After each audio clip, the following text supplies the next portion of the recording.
Tonight, a growing call for the city to try to intervene to keep Atlanta Medical Center from closing in November. This follows a nationwide trend in hospital closings, especially in rural areas, but also in big cities. 11 Alive's Doug Richards is live in Old Fourth Ward with more. Doug?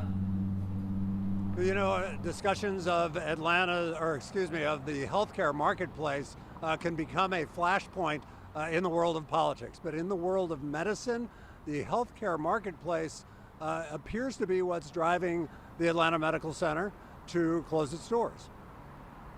Emory Healthcare is rooted in a university hospital in Northeast Atlanta. The Emory Healthcare system has clinics all over and is well placed in Atlanta's wealthy suburbs.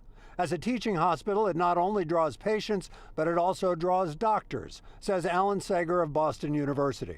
Younger doctors may have been attracted to major teaching hospitals that are more prestigious and that have higher payer mixes, where they have more privately insured patients who pay doctors higher prices. Sager says the healthcare market has collapsed the number of hospitals in big cities across America.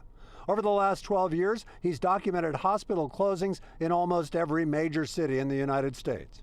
He says they tend to serve lower-income patients. He says they tend to serve lower-income patients who can't sustain a hospital's bottom line, as Atlanta Medical Center has done.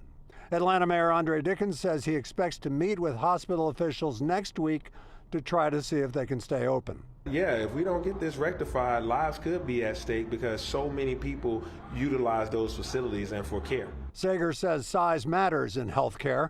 Sometimes this is called survival of the fattest. He says their size gives larger healthcare systems more leverage to negotiate better deals with insurance companies, drawing even more patients.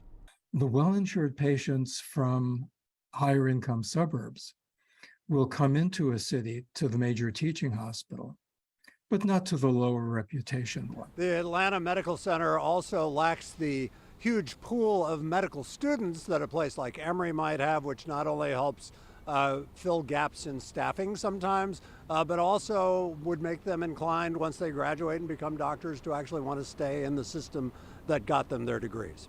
Live in Northeast Atlanta, Doug Richards, 11 Alive News.